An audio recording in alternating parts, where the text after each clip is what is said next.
Boa tarde. Durante o final de semana, a Polícia Rodoviária Federal fez várias apreensões de mercadorias contrabandeadas da Bolívia. Esse trabalho aconteceu na BR-317, sentido Epitaciolândia-Rio Branco. E a Polícia Federal, em parceria com a Receita Federal aqui do município de Brasília, também conseguiu fazer apreensão de pneus. Vou conversar aqui com o inspetor da Receita Federal, que é o Gustavo. Como é que foi esse trabalho da Receita Federal em parceria com a Polícia Federal?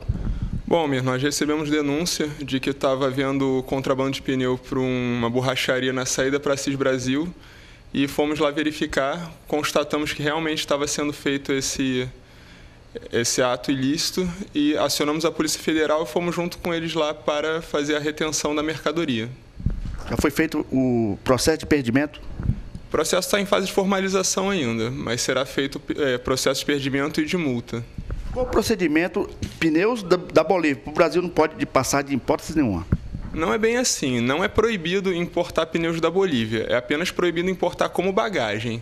Pode-se importar no regime comum de importação, que é aquele regime que tem que pagar o imposto de importação, o IPI, o PIS, o COFINS a nível de tributos federais e o ICMS a nível de tributo estadual. Fora conseguir licença do Ministério do Desenvolvimento, Comércio e Indústria para poder fazer importação, é chamado de licença de importação. Inspetor, o que comenta aqui na cidade de Brasília Epitaciolândia é que a Receita também está tirando os pneus dos carros, é verdade isso? Bom, nós não temos um sistema de borracharia ainda na Receita Federal, então o que nós fazemos é instituir o proprietário do veículo como fiel depositário dos pneus. Então ele está responsável pelos pneus e no prazo de 48 horas tem que devolver, tem que entregar à Receita Federal esses pneus.